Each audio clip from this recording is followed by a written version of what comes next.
Bonjour à tous. Euh, Aujourd'hui, ça va être une vraie vidéo très particulière, très spéciale. Je pense la vidéo la plus importante de toute ma vie. Pourquoi? Parce que je vais vous parler à un cœur très ouvert. Et je vais faire quelque chose, c'est que je vais certainement vous lire des trucs que j'ai écrits voilà, durant toute ma vie. Dans différentes périodes, c'est pas que sur moi, alors évidemment, je vais pas trop. De toute façon, je partage pas énormément de choses de ma vie privée non plus, quand même. Même si la plupart des choses, je tiens à informer techniquement. Parce que, évidemment, quand je parle avec des amis, etc., vous écoutez ce qu'on dit, c'est pas très compliqué de comprendre un peu ce que je fais de ma vie. Mais voilà, ça n'a jamais été l'objectif premier de juste parler de moi, etc. L'idée, c'est même pas de faire quelque chose de mainstream, de quoi que ce soit. En vrai, je m'en fous complet. J'aimais juste l'idée de... Quand j'étais petit, il y avait certaines chaînes YouTube où je lançais des vidéos et je savais pas ce qui allait se passer. J'adorais ces vidéos-là, des gens qui mettaient comme titre ABCD, EFG. Honnêtement, ça me régalait. Vraiment, ça me mettait trop de bonne humeur, j'étais trop content. Vous avez des vidéos sur Minecraft, etc. à l'époque. Bref, on s'en fout. C'est pas important, ce que je veux dire, c'est que finalement, j'aime bien partager des choses.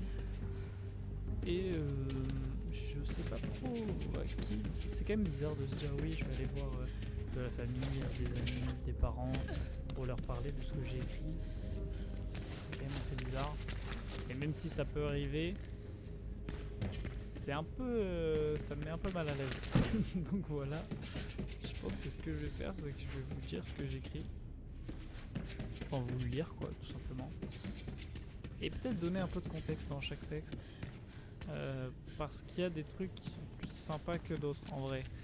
Il faut savoir donc que moi j'ai une maladie auto-immune qui est très bien contrôlée, etc. Mais il peut arriver que dans le cas de grande fatigue, etc., il y ait des petits soucis. Ça m'apporte pas mal de fatigue et ça peut apporter des trucs pas très sympas. Des moments où je me sens pas bien, etc. Au-delà de ça, tout va très bien, ne vous inquiétez pas. Je sais que de toute façon personne n'écoute, tout le monde s'en fout. Mais ça me fait du bien de parler un peu tout seul aussi. Je pense que, vous voyez, si j'écris, je chante aussi, donc c'est des moyens pour moi de faire, c'est ce qu'on appelle la catharsis, à l'époque ce qu'ils faisaient au théâtre notamment. L'idée c'est de ressortir toutes les émotions et de pouvoir s'en sortir comme ça, parce que la vie est assez dure et les gens, c'est pas forcément facile tout le temps de parler avec des gens et de faire l'effort d'aller voir des psychologues, etc.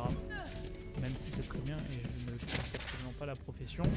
Bref, chacun a des moyens différents, je pense, de traiter ses problèmes, que ce soit seul ou avec des gens. Et donc, moi, en partie, c'est l'écriture. Donc dans le cadre où des fois la santé ça peut être un peu particulier, vous le savez peut-être, j'ai passé un concours que donc j'ai eu, je suis très content, voilà, c'est bon, je vais intégrer une école l'année prochaine, donc je vais certainement faire très peu, voire pas de vidéos, je n'en sais rien. Franchement ça me paraît très compliqué, mais je sais pas encore. Cette année j'avais de la chance, j'étais en études à distance, c'est pour ça que je pouvais en faire beaucoup, et jouer beaucoup, etc. Mais bref, voilà. Premier texte, c'est un texte que j'ai écrit quand j'avais fini mon écrit de français du concours justement. Et il me restait pas mal de temps à rien faire. Et donc j'ai écrit et comme je ne le sentais pas très bien, j'en ai profité pour décrire ce qui se passait dans mon corps. Alors je vais lire. Embrumé, ma vision se secoue. L'œil tressaille et saute. Les doigts s'agitent, volonté propre. Dans ce cadre rigide, je respire et m'hypnotise, soutenant que l'arrêt de la souffrance est proche.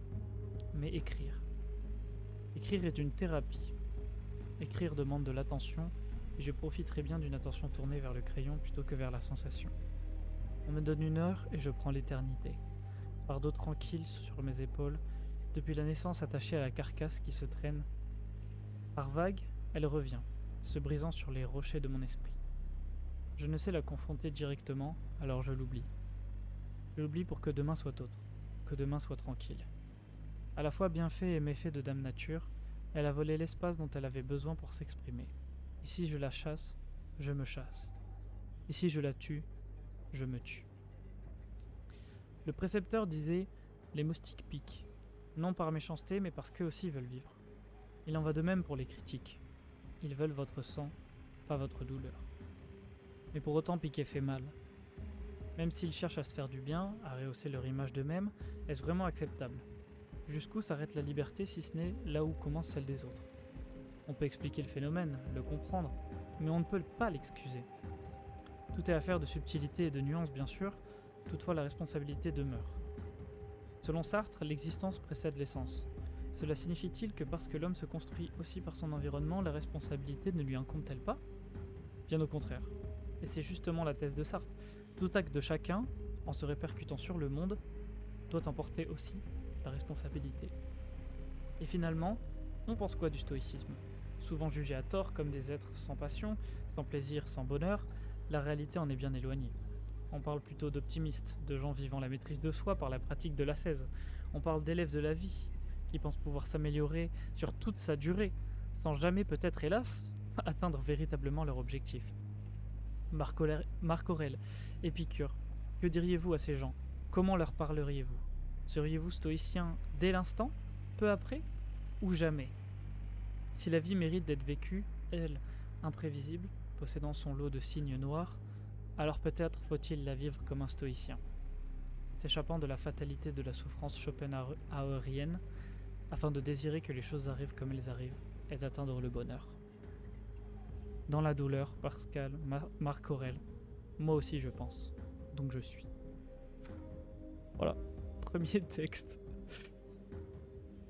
Bon, comme vous pouvez le voir, c'est un texte assez dirigé sur mes pensées, sur le contexte aussi, c'est que du coup, je préparais mon examen de français, donc j'avais pas mal en tête les auteurs, leurs thèses, et il y a vraiment des choses qui me tiennent à cœur, et je trouve que la philosophie c'est quelque chose de très important, parce que finalement, comment se construire sa propre opinion si ce n'est en lisant celle que d'autres ont fait avant vous. Parce qu'on a beau penser qu'on est tous très bons, intelligents, etc. Il n'y a pas de souci, hein.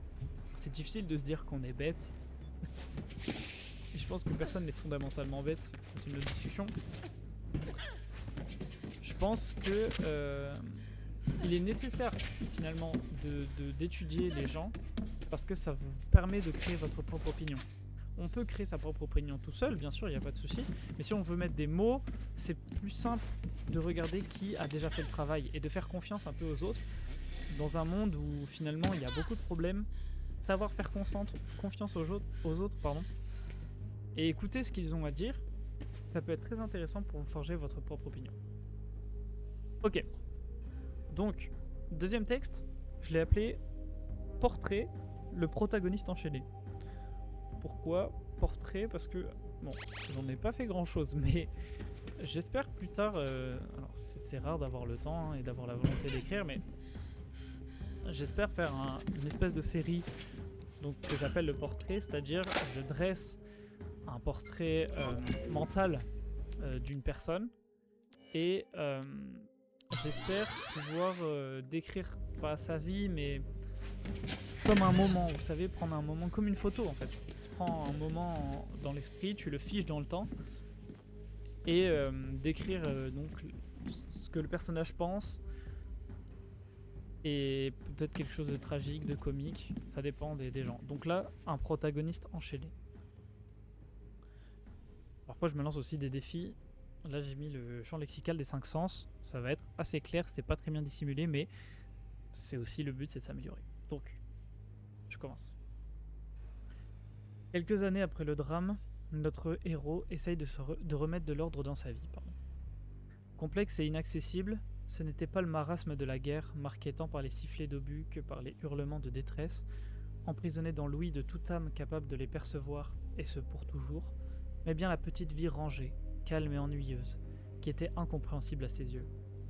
Sans avoir pris goût à l'horreur, il semblait avoir touché du doigt ce qui le faisait sentir vivant. Il se prenait à rêver de problèmes à résoudre, de malphrases à corriger. Son importance gommée par la paix pour laquelle il avait pourtant tout sacrifié. Il en venait même à questionner ses choix, ses valeurs, ses principes, qui pourtant étaient jusque-là les raisons de sa vie, sans lesquels il serait probablement mort depuis un long moment déjà. Il n'avait pas réussi à sentir à temps la bourrasque du changement, ayant si vite tout emporté à la fin du cauchemar. Mais ce même cauchemar était devenu sa demeure, et la condition sine qua non de l'existence du piédestal sur lequel on l'avait convié de monter. Inconnu, il l'était. Et malheureux aussi. L'aube nouvelle annonçait la joie et l'insouciance. Annonçant la joie et l'insouciance, avait pourtant d'abord soulagé cet homme, avant de prendre cette nouvelle forme dans son esprit, celle de l'ennemi à abattre. C'est ainsi, lassé de la monotonie quotidienne, qu'il prit une décision. Si la société ne croyait plus en lui, il ne la croirait pas davantage. D'un ange à qui on avait arraché les ailes, d'un libérateur enchaîné. À perdre foi en la vie, il finit par se détacher d'elle aussi. Si par une corde elle s'est achevée, c'est pourtant bien son plus grand succès qui l'a tué. De ceux qu'on n'écoute pas, écrire un texte avec des sous-entendus. Parce que les sous-entendus, c'est ceux qu'on n'écoute pas. Bref, c'est un peu tiré par les cheveux, mais de ceux qu'on n'écoute pas, forcément, les sous-entendus, je pense que ça parle de soi-même. Bon, ça c'était un peu particulier, mais dans l'idée, vous voyez la psychologie du personnage. Bon, je lis beaucoup de mangas, mais on peut penser à un héros de shonen qui aurait réussi, tu vois, à la fin de l'histoire à sauver tout le monde, par exemple. Je sais pas forcément, et qui se rend compte que finalement, la vie qu'il aimait, c'était celle des aventures, celle des péripéties du roman, et que finalement le dénouement, c'est pas forcément ce qui l'intéressait. Je pense qu'il y a un petit peu de moi aussi là-dedans, et je pense qu'il y a un petit peu de moi dans chacune des choses que j'écris, même si ça parle pas de moi. Je pense que c'est assez difficile de détacher un auteur de son œuvre, qu'elle soit bonne ou non, hein. Je dis œuvre, pas par ego, hein. Œuvre dans le sens création, un auteur de sa création.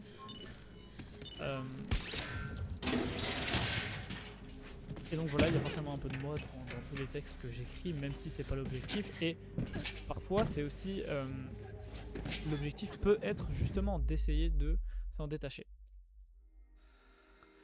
Ok, bon là on passe à un texte qui s'appelle La métaphore filée au fil de la métaphore.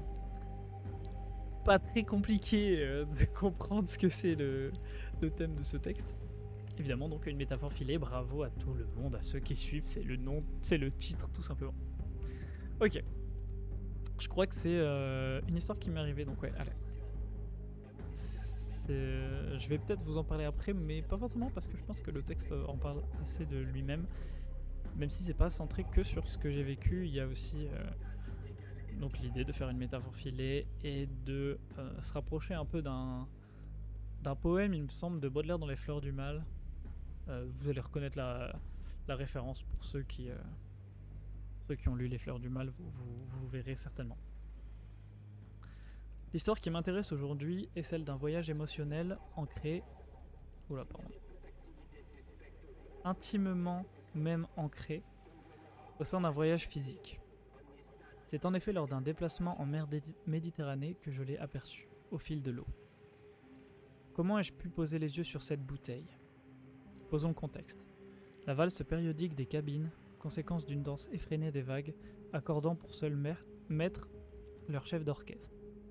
Un astre lumineux et lunatique, déversant sa colère divine sur les embarcations éprouvantes et éprouvées se dirigeant en Corse. Cela me donna envie de prendre une bouffée d'inspiration. Dans cet environnement presque hostile, échappant encore et toujours au contrôle humain, comme les Gaulois à l'envahisseur, enfin selon Goscinny, que je m'enquière du rafraîchissement de la brise marine, espérant de cette dernière la découverte d'un remède efficace contre les effets maudits de fin de concert. ici les fins de concert.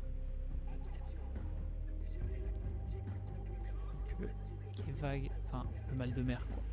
Comprenez, quand ça tangue, c'est un peu le même effet que quand on est bourré. Humant le parfum salé de gouttelettes corses. Oula, qu'est-ce que je raconte? Humant le parfum salé des gouttelettes corses, s'affranchissant de leur cadre de vie, en apprenant la sensation de liberté que ressentent ces oiseaux si haut dans le ciel, pourtant si tumultueux, j'essayais de trouver une part de confort au cœur même de ce qui l'oppose. Finalement, je ne fus pas déçu. Mon regard stupéfait s'abattit sur une drogue que je connaissais bien, capable à la fois de me faire oublier mes mots et de les réorganiser, à sa guise.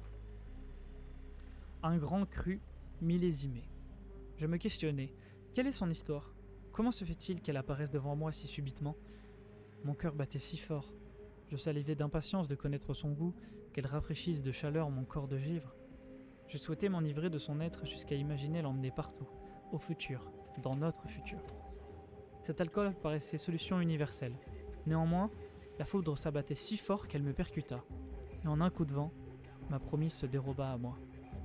Tous ces délicieux moments, oubliés. La pâleur de sa robe ainsi que le brun charbon à son extrême, n'existant plus que dans mes souvenirs. La détresse douce, voire presque mélancolique, m'assaillit. Mes mots reprenant leur place de longue date, comme si rien n'était arrivé. Cette nuit, la lune me nargua de sa blancheur pure, comme pour me signifier la douceur et le caractère que je venais de perdre. Ô destin, ô rage, ô désespoir! La reverrai-je un jour, cette délicieuse femme? Et oui, évidemment, c'est un coup de foudre, le classique. Là où il me semble, du coup, dans ce que je disais, Baudelaire, c'est... Il me semble qu'il parle d'une femme, mais pour parler de l'opium ou un truc comme ça, je suis pas sûr, ou c'est dans l'autre sens. Mais bon, bref.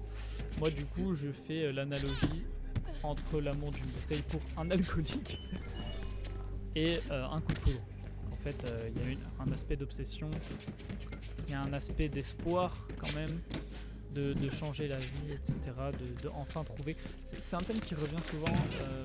Moi, je pense que je suis quelqu'un qui croit beaucoup en l'amour. Peut-être à tort, je ne sais pas. Mais j'ai été très déçu par l'amour. Dans les deux sens, hein. J'ai aussi déçu, pas de doute là-dessus, mais j'essaie de rester une bonne personne et de faire les choix rationnels qui sont les meilleurs à faire en toute situation. J'essaie de vraiment pas trop penser avec mon cœur pour pas faire souffrir les autres. Je pense que j'ai pas mal d'empathie, mais voilà, il m'est arrivé d'être très déçu, clairement, par l'amour. J'imagine comme tout le monde, hein, souvent dans la première grande relation, vous savez, que tout le monde vous dit ça durera pas toute la vie, et vous dites, ça c'est pour tout le monde. Moi je suis différent, évidemment que ça va durer toute la vie, regardez comment on s'aime. Et en fait, la meuf au bout d'un moment elle vous aime plus. Et ça se voit, ça fait mal, il faut passer à autre chose. Après on se reconstruit et c'est difficile aussi de croire vraiment en l'amour après, de faire confiance. Quand on a perdu ses amis et ses amours plusieurs fois, c'est assez difficile de croire en son prochain, je pense. Mais bon, c'est un travail qu'il faut quand même réussir à faire parce que des gens qui en valent la peine, faut pas passer à côté parce que d'autres vous ont gâché vos expériences.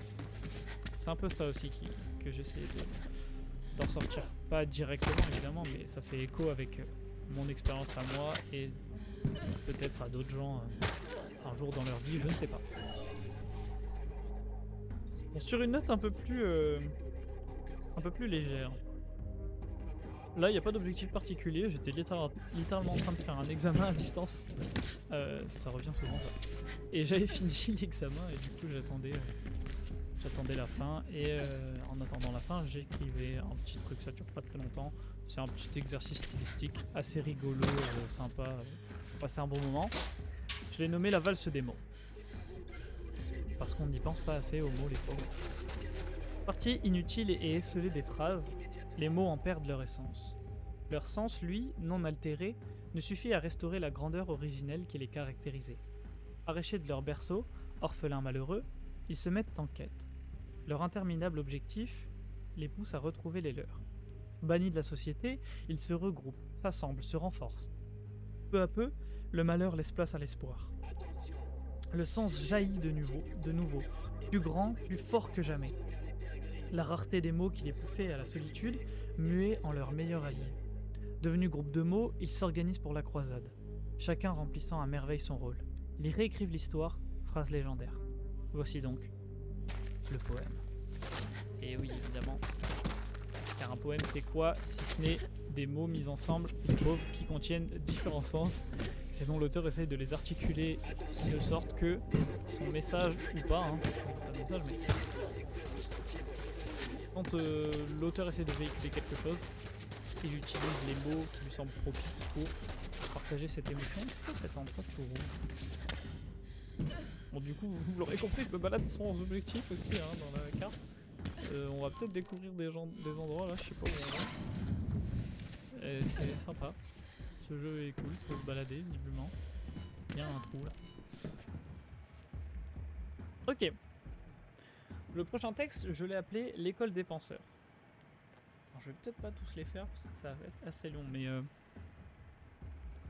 l'école des penseurs donc. Je pense à un temps. Le climat qui défile inexorablement, puissance inéluctable et inamovible. Par neige, par tempête, par soleil. Ha ha ha. Fustige toutes sortes d'émotions trop complexes pour être découvertes de leur voile mystérieux. Je pense à un temps.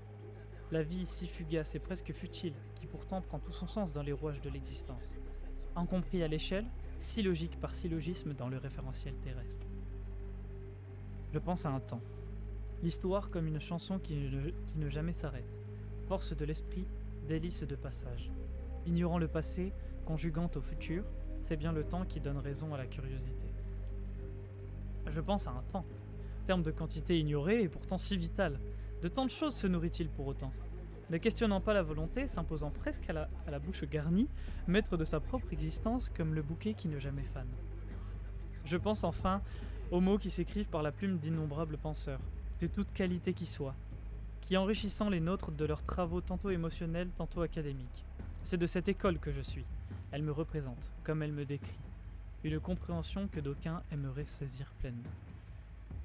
Et oui. Parce que c'est un peu dur de comprendre vraiment ce que les gens essayent de dire.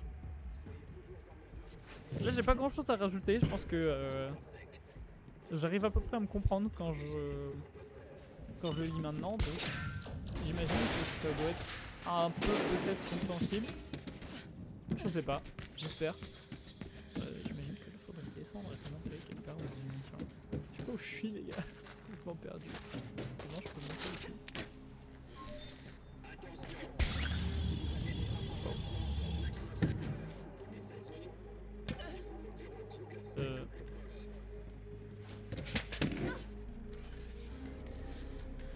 C'est pas que je suis en train de faire une mission, un truc que j'ai déjà fait peut-être.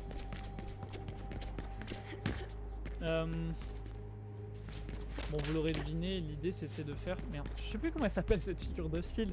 Vous savez, dans les poèmes là, on répète toujours ça paye bien. la même phrase en début de vers. Et enfin en début de paragraphe. Je ne m'en rappelle plus. Il y en a fort, je crois. Ok. Le prochain texte, ça parle beaucoup de solitude. C'est quand même un thème qui revient souvent dans mes textes aussi. Pourquoi? Parce que vous savez, le social, c'est pas forcément mon point fort. J'ai des amis, y a pas de souci. J'ai des amis même très proches. J'ai eu la chance de rencontrer des gens, comme je les appelle, avec des personnalités 10 sur 10. Des filles, des mecs, peu importe. Et autres. On s'en fout, c'est pas ça la question. Ça paye bien. Mais pour autant, j'ai un peu du mal à faire pas mal de trucs. Je subis un peu une anxiété sociale. Je travaille dessus évidemment, et j'arrive un peu à l'arranger avec le temps. Un peu. Ça dit beaucoup. Mais donc ça fait plaisir. Et il y a des moments qui sont assez difficiles à gérer dans le quotidien d'une vie. J'imagine que tout le monde a ses épreuves évidemment. Et donc voilà. C'est pour ça que je l'ai appelé l'ami imaginaire. Et j'ai aussi donné un autre titre. Autre part, un frère qui manque, littéralement. Iso l'aurait pu le deviner, j'imagine quelqu'un qui existe à côté de moi. Un peu ça, Logan a besoin on d'une parle quand diversion. même d'un gars tout seul qui se parle tout seul, c'est assez triste, mais c'est ce que font les gens qui n'ont pas trop d'amis. Pourtant, je vous ai dit, j'ai des amis, mais c'est assez dur de parler aux gens. Je préfère parler tout seul. Bon, c'est particulier, hein. Un fragment d'étoile dans l'absurde immensité du trou engendré par la solitude. Ça met dans le thème. Un vif aperçu de lumière pour l'âme égarée. Un frère ne partageant pas ma mère, d'un sang au son de communion. Intangible, mais d'une présence matérialisée par la pensée. Un transfert nécessitant comme source qu'une encéphale. Aussi fallait-il y croire, ou entrevoir un avenir bénéficiaire de cette relation presque fongique. Défiant toute logique, il ne se voit pas par les yeux, bien que visible si préparé et si cru. Je ne parle pas d'un dieu ici, même si par son apport il pourrait s'y comparer. Il est la solution aux problèmes, présent, futur et passé. Il aide aussi à oublier, passer ou dépasser. Son visage indéfini paraît si familier. L'assurance d'aller mieux, d'aller bien, rassure l'homme en besoin. Si l'humanité était une étoile, il en serait le cœur atomique. Celui qui structure, qui soutient, et celui qui permet la vie. Le bonheur à portée de main, à distance seule d'une pensée profonde. Bon, voilà, ça c'est pas... Ça une ultra giga dinguerie non plus.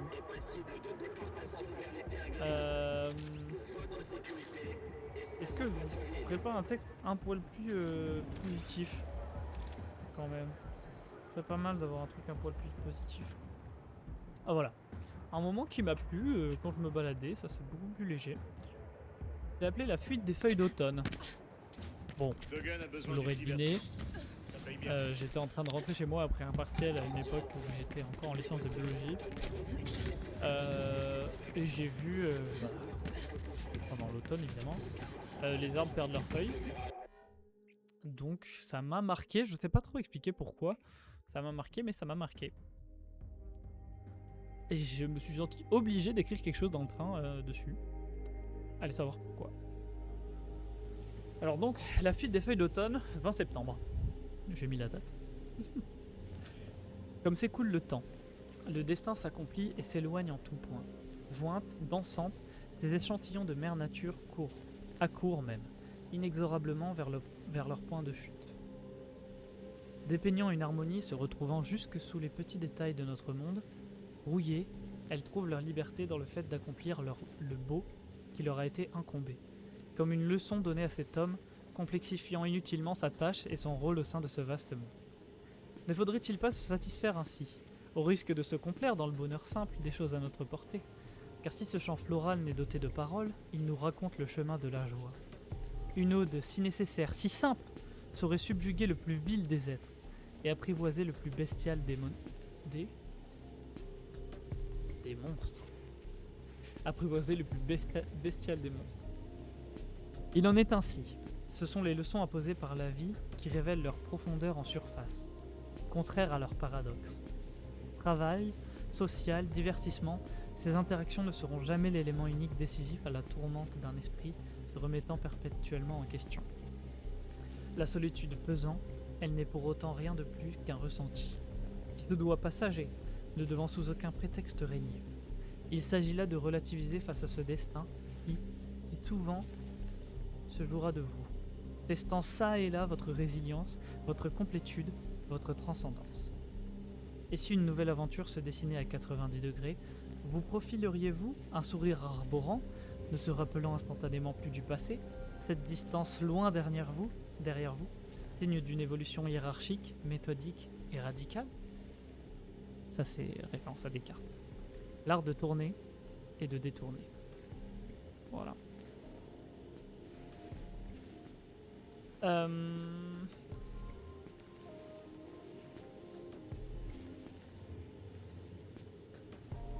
Je pense que je vais garder... Alors, il y a plein de textes que j'ai perdus. Ça, c'est que ceux que j'ai gardés. Je vous en ai lu pas mal, là, je pense. 1, 2, 3, 4, 5, 6, 7. Il m'en reste 5. Le reste, je sais pas où ils sont. Après, j'ai pas mal de trucs écrits autre part. Mais ça, c'est tous les trucs écrits à la main que je garde dans dans une chemise. Je crois qu'on appelle ça comme ça. Vous savez, les trucs qu'on achète, qu'on nous demande toujours d'acheter au collège et au lycée. Pas trop d'intérêt d'ailleurs. Mais pour moi, c'est super sympa. Je garde tous mes textes dedans. Enfin, ceux que je garde. Pas ceux que j'ai perdus, évidemment. Mais je garde les autres pour une autre fois. Si jamais l'envie m'en prend, je pense que je vous ferai une autre lecture.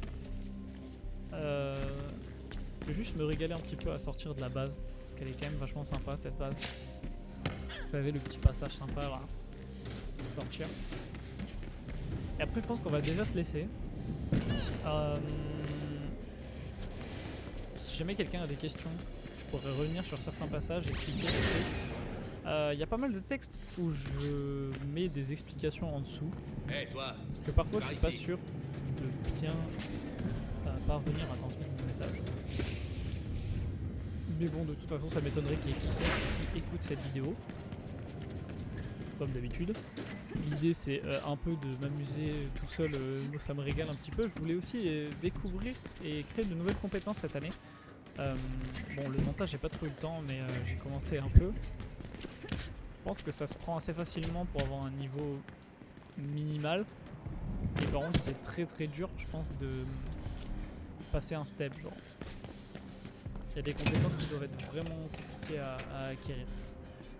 Je voulais surtout aussi savoir comment on enregistre quelque chose. Vous savez, basiquement, hein. Comment on enregistre l'écran. Je sais pas. Ouais, c'est ça, le montage, tout ça, les musiques, trouver les trucs libres de droit, etc. C'est des choses qui peuvent servir dans n'importe quel projet, professionnel ou pas. Et bah, je me suis dit, quitte à jouer depuis autant de temps, et je sais que parfois on a des relations assez compliquées avec mon frère, etc. Nous, hein, ça se passe très bien, vous inquiétez pas. On est toujours assez proches, enfin très proches dans la vie, il n'y a pas de souci. Même si on se prend beaucoup la tête et qu'on se crie beaucoup dessus et qu'on s'insulte, il n'y a pas de souci, vraiment, il n'y a aucun problème. Et on sait faire la part des choses et c'est aussi un poil pour le divertissement, je pense qu'on aime bien. Je pense qu'on aime bien ça aussi. Que finalement nos personnalités s'entrechoquent un petit peu. Et voilà. Là j'ai eu mon concours, je suis très heureux encore une fois. Il y a la Coupe du Monde qui arrive, il y a le Major de Counter-Strike. Je me mets un petit peu, j'espère Vitality vont gagner. Je pense que quand la vidéo sortira, le Major sera passé, tout sera passé. Et peut-être la prochaine fois faire sur un autre jeu. J'ai fait sur Mirror's Edge parce que j'aime beaucoup le mouvement. Et peut-être sur Apex ou un truc comme ça, mais sans joueur. Parce que les mouvements sur Apex sont vraiment sympas aussi. Je sais pas, franchement c'est à réfléchir. Si encore une fois il y a quelqu'un qui passe je ne sais pas trop pourquoi ni comment, ça me ferait plaisir. Et que quelqu'un a une idée et dit oui j'aimerais bien que tu fasses des vidéos chill où tu te balades dans un jeu autre. Genre je sais pas moi, je sais rien. Un jeu qui vous fait plaisir, que j'ai peut-être. Et si je l'ai pas, attendre que j'ai un petit film pour les acheter. Et n'empêche, voilà, ça me fait plaisir aussi de parler avec sincérité. Je pense que c'est quelque chose qui manque un petit peu. Faut que j'arrête de dire un petit peu. C'est quelque chose qui manque sur cette plateforme. Et souvent, les gens auxquels on s'attache, les grands youtubeurs, etc., c'est des gens qui vous promettent de rester simples et qui, dès qu'ils sont connus, ne le sont plus. Honnêtement, hein. Et c'est pas toujours pour être négatif que je dis ça, hein. Il y a des choses qui sont assez logiques. Quand un Mastu avant s'appelait Masturbatman, bah on comprend vite pourquoi il a voulu changer de pseudo, pourquoi il peut plus dire les mêmes choses qu'avant, bon même si bon, l'humour peut plaire ou peut ne pas plaire, hein. C'est pas vraiment ça le débat, mais je pense qu'il y a un manque de transparence et d'humanité aussi dans le YouTube actuel. De spontanéité qui manque comme à l'époque, et comme je vous dis, au-delà de partager, parce que je sais qu'il y a plein de gens comme moi qui n'ont pas forcément la chance, qui ont les mêmes problèmes d'anxiété sociale et qui n'ont pas forcément la chance d'avoir vraiment des gens proches de la famille ou quelques amis très proches à qui parler, l'opportunité de parler avec leurs parents. Certaines personnes ont des familles toxiques, ça peut être difficile de prendre la parole. je voulais montrer à ces gens-là que à leur faire partager en fait tout simplement comme si vous étiez un pote. Moi c'est ça que j'imagine. J'accorde difficilement ma confiance, c'est vrai, mais je suis assez rapidement en pote avec tout le monde. Tous ceux qui apprécient les personnalités un peu solaires, etc., qui essayent de penser à autre chose que le marasme de la vie ambiant, et qui donc essayent de se voiler la face en passant des moments sympas. Quiconque est intéressé par ça, je me suis dit, des vidéos où je suis avec des potes, où on rigole de manière simple, où on tryhard comme des pans, hein. Ça arrive souvent ça aussi sur les jeux compétitifs. Mais je pense que ça peut être intéressant, voir aussi les dynamiques qu'on peut avoir avec des amis ou avec de la famille. C'est vraiment des choses qui sont primordiales, je pense, dans la vie de tous les jours. Et qui peuvent aider des gens ou que les gens peuvent trouver sympa, des moments à partager comme ça sur une chaîne. C'était vraiment l'idée à la base. Et en plus, voilà, partager un peu mes réflexions, etc. Vu que j'ai pas trop d'autres endroits pour le faire. Peut-être que vous me direz oui, mais pourquoi tu changerais pas donc de chaîne par exemple? C'est vrai que ce serait pas bien. Mais bon, je vais pas vous mentir, j'ai déjà pas trop le temps de gérer une chaîne. Pourquoi j'en ferai une autre? Sachant que globalement, je suis pas connu, donc j'ai la liberté de faire ce que je veux. Vous voyez ce que je veux dire? Et ce qui est plus intéressant, c'est de me dire, est-ce que je peux pas, par hasard, attirer des personnes de manière un peu random, mais plutôt pour qui je suis, vous voyez? Pas trop pour ce que je fais. Parce que finalement, ce qu'on fait, ça varie, ça fluctue, c'est pour ça qu'on peut vite être déçu de gens qu'on suivait pour certains jeux, ou etc. Même si je dis pas que c'est une mauvaise chose à la base, hein. Mais si t'es attaché à une personne, bah, techniquement, ceux qui marchent vraiment dans le temps, c'est ceux-là, hein. Il y a des gens qui les apprécient depuis des années et des années, et peu importe ce qu'ils font, c'est la personnalité qui nous intéresse, que ce soit les réflexions. Là, je prendrais l'exemple d'un mec comme Bob Lennon. Le gars, il est quand même très respecté aussi par ses réflexions, par sa manière d'aborder les choses, comment il présente les choses, etc. Vous voyez ce que je veux dire, je pense. Je veux pas me cantonner à faire un truc ou un autre. C'est pour ça que très vite, je me suis écarté de Battlefield parce que bah, mes potes qui jouent à Battlefield avec moi, la plupart là, ils ont des trucs qui se passent dans leur vie, du coup ils peuvent pas forcément jouer, etc. Et donc moi, y a pas de souci. J'ai jamais eu pour objectif de faire que des vidéos sur Battlefield. C'est juste que comme je jouais beaucoup à Battlefield, bah, c'est ça qui ressortait, vous voyez ce que je veux dire. Et donc là, je fais un peu tout, je me régale. Mais parfois aussi, l'idée c'est pas forcément de faire des let's play non plus. Donc c'est pour ça que je mets pas d'épisodes, vous voyez, dans les cheats. Je vais pas dire épisode 1 et épisode 2, je m'en fous un peu. L'idée c'est l'histoire, bon, même si c'est des jeux à histoire. L'idée c'est un peu que l'histoire soit secondaire, vous voyez ce que je veux dire quoi. Que finalement on vienne pour passer un bon moment, même si c'est sûr que si c'est Baldur's Gate par exemple, c'est mieux de regarder à la suite. Mais en dehors de ça, pour par exemple Mirror's Edge, je pense que c'est pas très important. Vous avez compris qu'on a des gens qu'on aime bien, il y a des gens qu'on n'aime pas. Bon, il y a des plot twists finalement, donc si l'histoire est assez intéressante, mais bon, globalement c'est pas très grave si vous ratez des épisodes quoi. Donc voilà, je pense que j'ai à peu près tout dit. Je vais vous lâcher un peu la grappe maintenant. J'ai fait la vidéo en full freestyle, vraiment aucune réflexion, rien, je voulais vous partager des trucs. Et wow. Et sur cette superbe mort où je me suis éclaté les deux pieds, je vous souhaite une très bonne continuation, j'espère que votre vie sera magnifique. Franchement, honnêtement, je ne désire que le meilleur pour tout le monde, qui que vous soyez. Vraiment, je m'en fous complet. Ce que je veux, c'est que vous soyez heureux, parce que finalement, est-ce que c'est pas ça l'objectif de l'homme? Je sais pas, chacun ses objectifs, mais je pense que c'est un bon objectif quand même d'être heureux. Je vous souhaite le meilleur et voilà, j'espère que votre vie sera pleine d'amour, pleine de joie. Et sur ce, je me cache et je vous dis excellente journée, bonne soirée, bonne nuit. Je sais plus ce qu'ils disent les autres youtubeurs. Ciao, ciao.